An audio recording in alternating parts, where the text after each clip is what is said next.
जय माई की जय माता रानी। जगत माई महामाई माँ भद्रकाली की जय बोलो।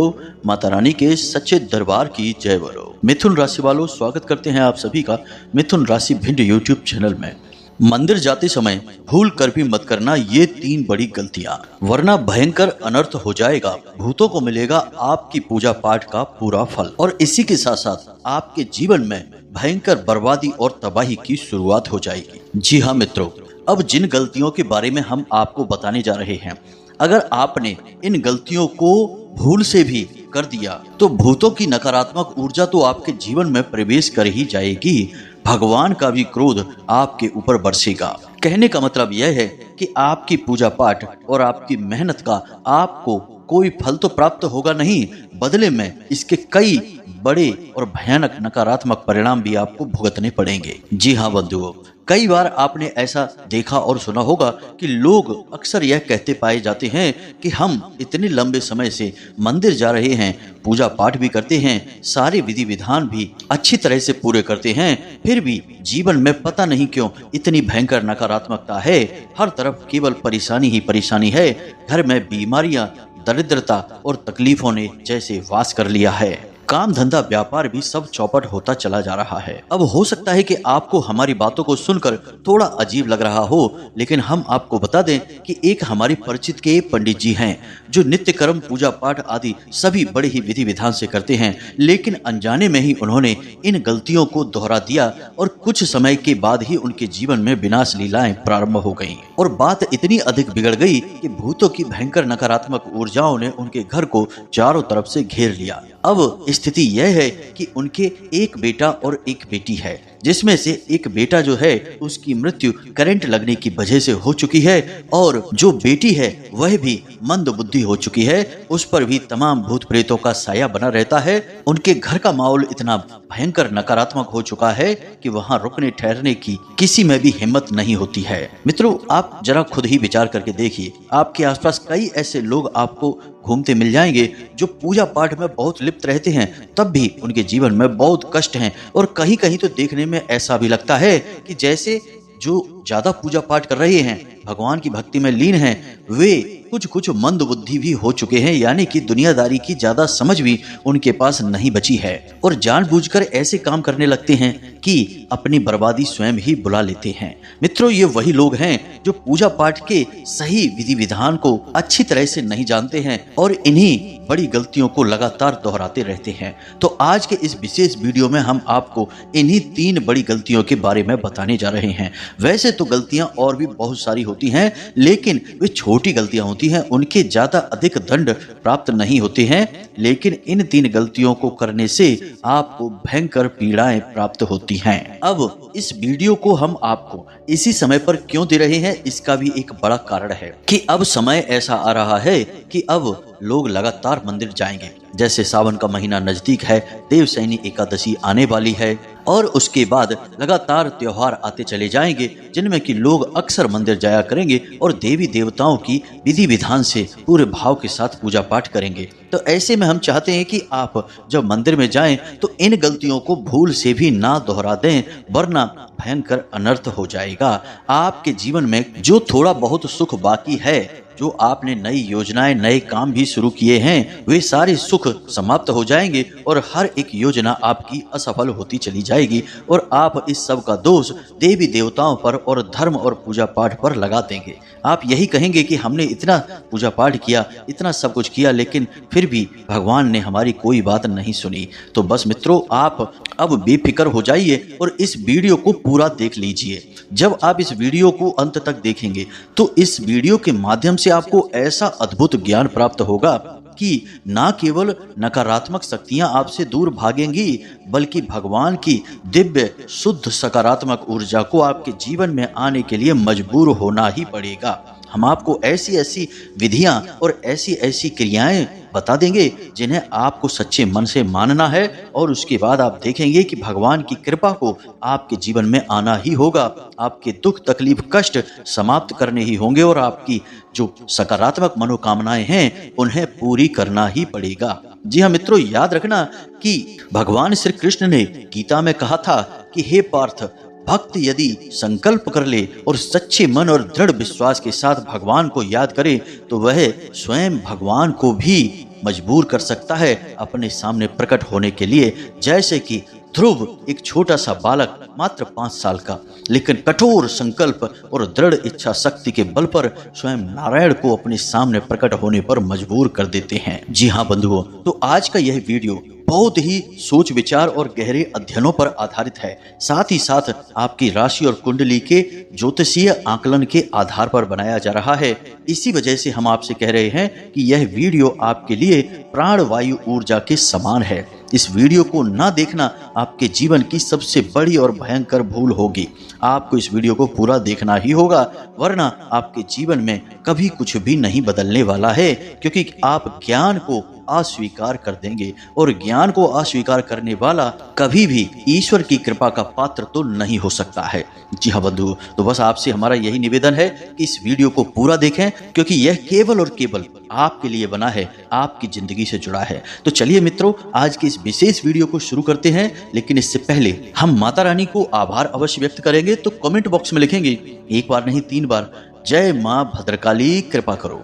माता रानी की आपको पूरी कृपा और आशीर्वाद अवश्य ही प्राप्त हो जाएगा, हमें पूर्ण विश्वास है। इसी के साथ साथ माता रानी के इस बहुत ही तुच्छ दास का आपसे एक छोटा सा निवेदन और है कि यदि आप हमारे इस चैनल पर पहली बार आए हैं तो आप इस चैनल को सब्सक्राइब करके बगल में जो घंटी का निशान है उसे भी अवश्य दबा ही दें। ऐसा करके आप हमारे और माता रानी के इस दिव्य परिवार के सदस्य बन जाएंगे। तो चलिए जल्दी से चैनल को सब्सक्राइब करिए, फिर आगे बढ़ते हैं। तो मित्रों, जैसा कि हमने आपको पिछले वीडियो में भी बताया था कि आपकी राशि और कुंडली में शनि और राहु की युति बनी हुई है, जो कि आपको अगले 5 से 6 दिनों तक लगातार परेशान करेगी। तो आपको सावधान रहने की बहुत अधिक आवश्यकता है। और ऐसे में जितना भी आपको समय मिले और जब भी समय मिले, रोज मंदिर आपको जाना बहुत अधिक आवश्यक है और लाभप्रद रहेगा। जी हाँ मित्रों, क्योंकि मंदिर जाने से इंसान सीधा भगवान की ऊर्जा से जुड़ जाता है, सकारात्मक विचारों में डूब जाता है। और जब इंसान ज्यादा से ज्यादा सकारात्मक रहता है तो नकारात्मक ग्रहों की जो ऊर्जाएं होती हैं वे उसे ज्यादा प्रभावित नहीं कर पाती हैं, क्योंकि यह तो आप भी समझते हैं कि मानसिकता के ऊपर ही सब कुछ आधारित होता है। तुलसीदास जी ने रामायण में लिखा है, मन के हारे हार है, मन के जीते जीत, मन ही मिलावत राम से, मन ही करत फजीत। तो फिर मन आप भगवान से मिलाइए और आपके जीवन में जो खींचतान बनी हुई है वह समाप्त होने लगेगी। राहु और शनि की पीड़ाएं आपको परेशान नहीं करेंगी। फिर भी आपको कुछ सावधानियां जरूर बरतनी चाहिए, जो हमने अपने पिछले वीडियो में आपको बता दी हैं। खास तौर से रुपए पैसे के लेन देन को लेकर आपको सतर्क रहना है और अपने स्वास्थ्य पर भी आपको विशेष ध्यान देने की आवश्यकता है। अब जब हमने आपको मंदिर जाने की सलाह दे दी है और आप भी मंदिर जाने का मन बनाकर बैठे हैं, तो निश्चित तौर पर आप यह जानने में बिल्कुल उत्सुक होंगे कि मंदिर जाते समय कौन सी ऐसी गलतियां हैं, कौन सी ऐसी बातें हैं जिन्हें नहीं करना चाहिए, जिससे कि भगवान रुष्ट हो सकते हैं और नकारात्मकता आपके साथ आपके घर तक आ सकती है, आपके पीछे लग सकती है। तो चलिए शुरू करते हैं, छोटी छोटी बातों से शुरुआत करते हैं। सबसे पहली बात कि आप जब मंदिर जाते हैं तो मंदिर जाने के लिए आप जो भी समय चुनें, अक्सर इस बात का ध्यान दें कि सुबह या शाम का समय होना चाहिए। कभी भी दोपहर के समय मंदिर नहीं जाना चाहिए, क्योंकि वह भगवान के विश्राम का समय होता है। यह तो बिल्कुल साधारण सी बात हुई, लेकिन एक खास बात है कि आप चाहे किसी भी समय पर मंदिर जाएं, अपनी स्वच्छता का विशेष ख्याल रखें। स्नान आदि करने के बाद ही मंदिर जाएं, यह सर्वोत्तम रहेगा। दूसरा कि जब आप मंदिर जा रहे हों उस दौरान हो सके तो किसी से कोई बात ना करें, चर्चा ना करें, और जिस भी भगवान के मंदिर आप जा रहे हैं उनके बारे में मन में विचार लाते रहें और उनकी मंत्र जाप या फिर उनका नाम स्मरण करते चले जाएं। जी हाँ मित्रों, यह सर्वोत्तम होगा मंदिर जाने का तरीका। अब जब आप मंदिर पहुंचे तो वहां पर भी आपको कुछ ख्याल रखने हैं। जैसे कि आप जब मंदिर पहुंचेंगे तो आप जैसे ही भगवान के दर्शन करेंगे उन्हें प्रणाम तो करेंगे ही, मंदिर में लगी घंटी को भी बजाएंगे, लेकिन घंटी को बजाने के बाद थोड़ी देर के लिए आपको वहां रुकना है। एक बात आप अपने दिमाग में अच्छी तरह से बैठा लें कि मंदिर कभी भी जल्दबाजी में आपको नहीं जाना है। पूरा समय निकाल कर ही मंदिर आपको जाना है। ऐसा नहीं कि सीधे गए और दर्शन किए और भागे भागे चले आए, ऐसा नहीं करना है। दूसरी बड़ी गलती जो लोग अक्सर कर देते हैं कि मंदिर में कोई ना कोई जान पहचान वाले लोग मिल ही जाते हैं, तो अक्सर हमने देखा है कि लोग उनसे गप्पे लड़ाने में व्यस्त हो जाते हैं। उन्हें ऐसा लगता है कि वे मंदिर में भगवान के दरबार में बैठे हैं तो अपनी आपस में कितनी ही गप्पे हाँकें, कोई फर्क नहीं पड़ता है। लेकिन यह बहुत अधिक गलत होता है। आप मंदिर में चाहे किसी भी जान पहचान वाले से मिलें, लेकिन आपको उससे कोई चर्चाएं नहीं करनी है। जितना जरूरी है उतनी बात करें, या फिर हो सके तो बात ना ही करें, यह सर्वोत्तम तरीका होगा। केवल भगवान के दर्शन करें, भगवान के विग्रह का दर्शन करें और अपने मन और मन के विचारों को भगवान को समर्पित करें और उनसे अपने मन की व्यथा सुनाएं, अपनी परेशानियां बताएं। कुल मिलाकर कहने का मतलब यह है कि उनसे ही रिश्ता बनाने की कोशिश करें, दुनियादारी से रिश्ता ना बनाएं। मंदिर आप आए हैं भगवान के लिए, तो भगवान से ही रिश्ता बनाएं। दुनियादारी के चक्कर मंदिर के बाहर ही छोड़कर मंदिर में प्रवेश करें, यह सबसे जरूरी है। अब मित्रों, यहाँ पर भी एक छोटी सी गलती लोग अक्सर करने लगते हैं कि जो लोग रेगुलर मंदिर जाते हैं, यानी कि उनका मंदिर जाने का रोज का नियम है, तो वे भगवान की पूजा पाठ और भगवान पर भी अपना अधिकार समझने लगते हैं और दूसरे लोगों को हीन समझने लगते हैं और भगवान के मंदिर को अपनी निजी संपत्ति समझकर लोगों की छोटी छोटी गलतियों पर उन्हें जोर से डांटने लगते हैं, उनका अपमान करने लगते हैं। और कभी कभी तो हमने देखा है कि क्रोध में एकदम लाल हो जाते हैं। किसी ने जरा सी छोटी सी कोई गलती कर दी तो उसको इतनी बुरी तरीके से डांटते और लताड़ते हैं जैसे कि उसने कोई महापाप कर दिया हो। मित्रों, यह भी एक तरह का अभिमान है। जी हाँ मित्रों, इसे सत अभिमान कहा जाता है। जैसे कि सात्विक लोगों को अपनी पूजा पाठ और धर्म कर्म और नित्य कर्म का अभिमान हो जाता है, ठीक वैसे ही अमीर लोगों को अपनी दौलत का अभिमान हो जाता है और राजा महाराजाओं को अपने राज्य, क्षेत्र और शक्ति का अभिमान हो जाता है। तो आपको यह नहीं करना है। यदि कोई गलती करता है तो उसे आप प्रेम से समझाइए। किसी का अपमान करने का अधिकार आपको नहीं है, वह भी भगवान के सामने तो आप किसी से ऊंची आवाज में बात नहीं कर सकते हैं। यह तो सीधे सीधे भगवान का ही अपमान हो गया। अब कुछ जरूरी बातें हैं जिन्हें और आपको याद रखना है। मंदिर में प्रवेश करते ही आपको अपने सिर पर कपड़ा जरूर डाल लेना है, यह पहला नियम है। दूसरा, अपने मोबाइल फोन को स्विच ऑफ कर लें या साइलेंट कर लें। कोशिश करें कि मोबाइल फोन पर ना तो बात करें और ना ही फोन मंदिर में देखें, उसे जेब में छुपा कर रख लें। कई मंदिरों में तो मोबाइल फोन ले जाना ही अलाउ नहीं होता, इसकी अनुमति नहीं होती है। कारण इसका यह होता है कि इसकी वजह से दूसरों की पूजा पाठ में विघ्न बाधाएं उत्पन्न होने लगती हैं। तो आपको ऐसा नहीं करना है। फोन को अपनी जेब में ही रखें, बंद करके उसे रख लें कुछ समय के लिए। यह तो मंदिर जाने के छोटे छोटे नियम हो गए। अब हम आपको बड़े नियम बताते हैं जो कि सीधे भगवान की पूजा पाठ और आराधना से जुड़े हुए हैं। फिर आपको हम उन 3 भयंकर गलतियों के बारे में बताएंगे जिन्हें आपको भूल से भी नहीं करना है, एक बार भी नहीं करना है। तो ध्यान से सुनिए। जब भी आप मंदिर में पहुंचे और भगवान के विग्रह का दर्शन करें और किसी प्रकार की पूजा पाठ अनुष्ठान करें तो आसन जरूर बिछाएं। बिना आसन बिछाए या खड़े खड़े की गई पूजा का कोई फल प्राप्त नहीं होता है। जी हाँ मित्रों, याद रखना, हमने कई बार देखा है कि लोग मंदिर में जाते हैं और खड़े खड़े ही हनुमान चालीसा का पाठ करने लगते हैं, खड़े खड़े ही ओम नमः शिवाय मंत्र का जाप करने लगते हैं। यह भगवान का अपमान है मित्रों। वैदिक संस्कृति और विधान तो यही कहते हैं कि अगर आपको भगवान से लौ लगानी है तो पहले आपको आसन बिछाना होगा, उसके ऊपर सुखासन पर बैठना होगा आलती पालती मार के, और आंखें बंद करके भगवान को पहले ध्यान करना होगा, उन्हें अपने मन में लाना होगा। उसके बाद फिर आप किसी प्रकार का जाप या फिर कोई चालीसा पाठ वगैरह कर सकते हैं, तभी यह फलदायी होता है। अब मित्रों, एक बात और ध्यान से समझिए कि जिस प्रकार आप मंदिर में आए हैं भगवान की पूजा करने के लिए, उसी प्रकार कई प्रकार की पराभौतिक शक्तियां होती हैं जो आपके साथ आपके आसपास घूम रही हैं और आपकी ऊर्जा को जो आपने पूजा पाठ करके प्राप्त की है उसे चुराना चाहती हैं। जी हाँ मित्रों, इसका भी विधान होता है। मान लीजिए आपने कोई आसन बिछाया और उस आसन पर बैठकर आपने हनुमान चालीसा का पाठ कर लिया। अब हनुमान चालीसा का पाठ करने से जो हनुमान जी की सकारात्मक ऊर्जा आपके अंदर प्रवाहित होने लगी है, अब उस ऊर्जा को चुराने का प्रयास करेंगे लोग। अब वे कौन हैं जो ऊर्जा को चुरा सकते हैं? तो देवराज इंद्र। जी हाँ मित्रों, देवराज इंद्र पूजा पाठ के फल को चुराने में बहुत मशहूर हैं। तो उनसे कैसे मुक्ति प्राप्त की जाए?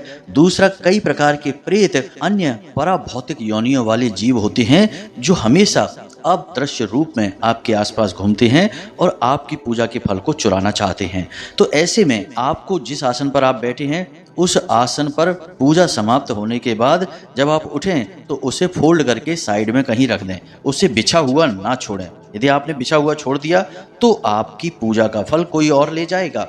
दूसरा कि आपने जिस आसन पर बैठकर पूजा की है, जब आपका वह पूजा पाठ का कार्यक्रम समाप्त हो जाए तो उसके बाद आपको अपने आसन के नीचे थोड़ा सा जल अवश्य ही छिड़कना है। और जब आप जल छिड़क रहे हो उस समय आपको ओम इंद्र देवाय नमः, ओम इंद्र देवाय नमः और अंत में ओम भैरवाय नमः इस मंत्र का जाप करना है। अब ओम इंद्र देवाय नमः इस मंत्र का आपको 3 से 5 बार जाप करना है और ओम भैरवाय नमः इस मंत्र का आपको 3 बार जाप करना है। ऐसा करेंगे तो इंद्रदेव आपकी पूजा का फल वहीं छोड़ देंगे आपके लिए, उसे चुराएंगे नहीं। यदि आपने ऐसा नहीं किया तो निश्चित तौर पर आप कितनी ही पूजा पाठ करिए, आपकी पूजा का आपको कोई फल प्राप्त नहीं होगा। तभी आप देखते होंगे कि लोग मंदिर जाते हैं, पूजा पाठ करते हैं और उन्हें कोई भी फल प्राप्त नहीं होता है, परेशान के परेशान ही रहते हैं। मित्रों, हम आपको गारंटी के साथ लिख कर दे सकते हैं कि यदि आपने सही विधि विधान के साथ बिना किसी गलती किए भगवान की पूजा की है तो उसका आपको फल मिलेगा ही मिलेगा। दुनिया की कोई ताकत उसे रोक नहीं सकती है, बस आपको गलतियां नहीं करनी है। अब एक और छोटी सी बात है, इसे भी थोड़ा सा ध्यान में रखें कि कभी भी मंदिर में भगवान की पूजा करते समय कोई मंत्र जाप या नामोच्चारण या जो भी आप विधान से पूजा कर रहे हैं उसे करते समय भगवान की मूर्ति या विग्रह के ठीक सामने कभी भी ना बैठें, थोड़ा सा बाईं ओर या दाहिनी ओर हट कर बैठें। जी हाँ मित्रों, बिल्कुल ठीक सामने आप कभी भी ना बैठें, यह बहुत ज़्यादा गलत हो जाता है। इसी के साथ साथ आपको इस बात का भी ख्याल रखना होगा कि जब भी आप भगवान की पूजा करें तो बिना संकल्प के कभी भी कोई भी पूजा ना करें। बिना संकल्प लिए यदि आप पूजा करते हैं तो वह फलित ही नहीं होती है। जी हाँ मित्रों, जैसे कि आप हनुमान चालीसा का पाठ करने जा रहे हैं तो आप उस हनुमान चालीसा के पाठ से पहले संकल्प अवश्य किया करें। अब संकल्प करने के लिए बिल्कुल छोटी सी विधि है, कोई ज़्यादा बड़ा इसमें क्रियाकलाप नहीं है। वैसे तो नियम संस्कार तो बहुत है, लेकिन छोटा सा नियम है जो आप माने। और इस नियम के लिए आपको क्या करना है कि अपने आसन पर बैठकर भगवान के दर्शन करते हुए अपने हाथ पर थोड़ा सा जल लेना है, एक पुष्प लेना है और अपना नाम लेना है और अपनी मनोकामना बतानी है और अपना जो आप पूजा पाठ कर रहे हैं, अनुष्ठान कर रहे हैं, उसके विषय में बताना है और भगवान से निवेदन करना है कि आपकी पूजा पाठ सफल हो और आपको उस पूजा का पूरा फल प्राप्त हो जाए। बस इतना सा करके उस जल को और पुष्प को जमीन पर छोड़ देना है और उसके बाद आप अपनी पूजा को प्रारंभ करें। मित्रों, नियम और विधान तो यही कहता है कि बिना संकल्प के पूजा पाठ कभी भी सिद्ध नहीं होती है, तो संकल्प लेकर ही पूजा करें। और दूसरा कि यदि आप किसी विशेष पूजा पाठ अनुष्ठान को मंदिर में कर रहे हैं तो कोशिश यह करें कि खुद को किसी को छुआएं ना। जी हाँ मित्रों, कहने का मतलब यह है कि आपने मानकर चलिए कि हनुमान चालीसा का 108 चालीसा का अनुष्ठान किया है या फिर आपने कोई विशेष मंत्र जाप का अनुष्ठान मंदिर में किया है तो फिर किसी को भी छुएं ना। जी हाँ मित्रों, जब तक कि आप मंदिर से निकलकर अपने घर तक आ जाएं तब तक बीच में किसी भी व्यक्ति को किसी भी प्रकार से स्पर्श ना करें, दूर ही रहें उससे। क्योंकि जब बड़े अनुष्ठान किए जाते हैं उस समय दिव्य ऊर्जा आपको चारों ओर से घेर लेती है और आपकी खुद की बॉडी के अंदर ऊर्जा का तीव्र प्रवाह होता है। तो ऐसे में यदि आप किसी को छूते हैं तो आपकी वह ऊर्जा किसी अन्य व्यक्ति के अंदर प्रवाहित हो सकती है, या फिर यदि कोई व्यक्ति नकारात्मक है तो आपकी ऊर्जा दूषित हो सकती है। कहने का मतलब यह है कि आपका अनुष्ठान खराब हो सकता है। तो यह तो थी छोटी छोटी सी बातें। अब हम आपको बताते हैं उन 3 मूल बड़ी गलतियों के बारे में। मित्रों, इन 3 बड़ी गलतियों को बताने से पहले जो हमने आपको छोटी छोटी बातें बताई हैं, इन्हें भी आपको जानना बहुत अधिक आवश्यक है। यदि इनमें से कुछ बातें आपको पता हैं तो जो अन्य बातें भी हमने आपको बताई हैं उनका भी आपको पूरा ख्याल रखना है, तभी आपकी पूजा सिद्ध होगी। तो चलिए अब बात करते हैं उन 3 बड़ी गलतियों के बारे में। तो मित्रों, शिव पुराण कहता है कि भगवान के मंदिर में उनके पीछे की ओर, यानी भगवान का जो गर्भगृह है उसके पीछे की ओर का जो भाग होता है वह भूत प्रेतों का और नकारात्मक ऊर्जाओं का भाग होता है। इसीलिए आपने किसी भी मंदिर में पीछे की ओर रुकने की कोई व्यवस्था नहीं देखी होगी। जैसे कि मंदिर कितना ही बड़ा क्यों ना हो, लेकिन मंदिर में जब फेरी लगाते हैं, यानी कि जो गर्भगृह होता है उसकी फेरी लगाते हैं, तो बीच में रुकने का कोई स्थान नहीं होता। सीधे मंदिर के सामने से फेरी को शुरू करेंगे और सामने ही आकर खत्म करेंगे। लेकिन ऐसे में भी कुछ लोग यह गलती करते हैं कि फेरी लगाते समय गर्भगृह के पीछे भी भगवान को प्रणाम करने लगते हैं, गर्भगृह को स्पर्श करने लगते हैं। यह बहुत बड़ी गलती होती है। उस स्थान पर आपको बिल्कुल भी नहीं ठहरना है, भगवान को प्रणाम नहीं करना है और ना ही गर्भगृह को स्पर्श करना है। यदि आप ऐसा करते हैं तो आप समझिए कि वह स्थान तो भगवान ने भूत प्रेतों को दे रखा है, नकारात्मक ऊर्जाओं को दे रखा है, तो वहां से आपके साथ कौन चलेगा? नकारात्मक ऊर्जाएं चलेंगी। जी हाँ मित्रों, याद रखना कि चाहे भगवान के लिए इंसान हो, चाहे भूत प्रेत हो, चाहे कितनी ही नकारात्मक या सकारात्मक ऊर्जाएं हो, भगवान से ही सारी ऊर्जाएं उत्पन्न होती हैं और भगवान में ही समाहित हो जाती हैं। इसलिए भगवान के लिए इन सब ऊर्जाओं में कोई भेद नहीं है, उनके लिए सब समान हैं। तो नकारात्मक ऊर्जाओं का स्थान भी भगवान ने तय कर रखा है कि इस स्थान पर नकारात्मक ऊर्जाएं रह सकती हैं। तो मंदिर का जो पीछे का भाग होता है या गर्भगृह का जो पीछे का भाग होता है, वह नकारात्मक ऊर्जा का भाग माना जाता है। इसलिए उस स्थान पर बिल्कुल भी न रुकें, गर्भगृह के स्पर्श ना करें, भगवान को प्रणाम ना करें। फेरी लगाना है तो सीधे जाएं, फेरी लगा के वापस आ जाएं। इस गलती को ना करें। यदि आपने यह गलती कर दी तो आपकी पूजा पाठ का पूरा फल वहीं समाप्त हो जाएगा। और उस फल को कौन ले लेगा? वही नकारात्मक शक्तियां जो वहां रहती हैं। यह तो है आपकी पहली गलती। अगर आप इस गलती को करते हैं तो भूल कर भी अब इस गलती को ना दोहराना, वरना अनर्थ हो जाएगा। अब दूसरी गलती, मानकर चलिए आप मंदिर जाते हैं और मंदिर से वापस आ रहे हैं अपने घर के लिए। तो जब आप घर वापस आ रहे हैं उस समय गलती से भी आपको मुड़कर पीछे नहीं देखना है। आप मुड़कर पीछे भगवान के भी दर्शन नहीं कर सकते हैं। अब इसके पीछे क्या विधान है यह भी आप समझिए। आपने देखा होगा कि लोग अक्सर मंदिर से बाहर निकलते हैं तो उल्टे पांव बाहर निकलते हैं, और जब उल्टे पांव बाहर निकलते हैं तो इसके पीछे का नियम यह है कि वे भगवान को अपनी पीठ नहीं दिखाना चाहते हैं। भगवान के दर्शन करते हुए ही मंदिर के क्षेत्र से, यानी कि मंदिर परिसर से बाहर निकलना चाहते हैं।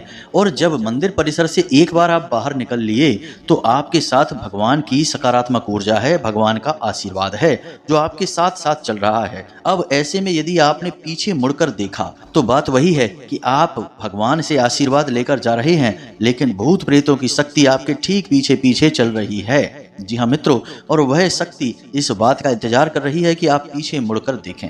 और जैसे ही आपने पीछे मुड़कर देखा, आपका आशीर्वाद, आपकी पूरी पूजा पाठ का फल वे शक्तियां ले जाएंगी।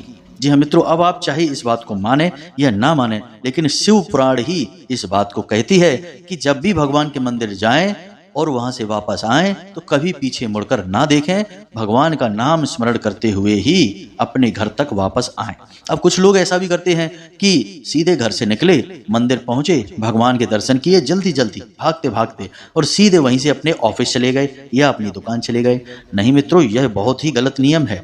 ऐसा आपको भूल कर भी नहीं करना है। जब भी आप मंदिर जाएं घर से तो वापस लौटकर अपने घर अवश्य आना ही आना है, वरना फिर से वही बात होगी कि नकारात्मक ऊर्जाएं आपको घेर लेंगी और आपकी पूजा पाठ का फल सब कुछ आपसे छीन ले जाएंगी और आपके जीवन में भयंकर परेशानियों का प्रवेश हो जाएगा। अब आप लोगों के मन में यह बात आ रही होगी कि यह तो अक्सर लोग करते हैं कि भागे भागे मंदिर जाते हैं, दर्शन करके चले आते हैं, तो लोग तो कुछ भी करेंगे, सब कुछ उनके मन से नहीं हो जाएगा। हमारे ऋषि मुनियों ने जो नियम बनाए हैं, जो वैदिक परंपराएं और विधान बनाए हैं, उनको आप नहीं मानेंगे तो क्या भगवान तो आपके सामने प्रकट नहीं हो जाएंगे आपकी गलती बताने के लिए?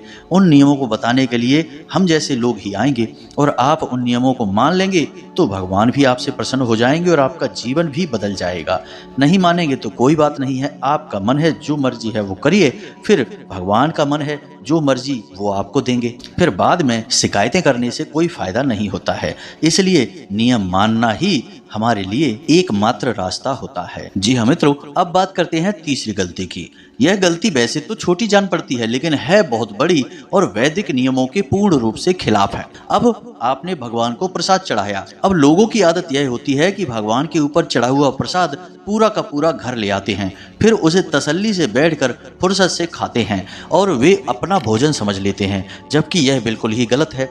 विधान यह कहता है कि भगवान को चढ़ा हुआ प्रसाद जितने भी लोग आपको आसपास दिखाई देते हैं सब में बांट देना चाहिए। घर आते आते वह प्रसाद पूर्ण रूप से समाप्त हो जाना चाहिए।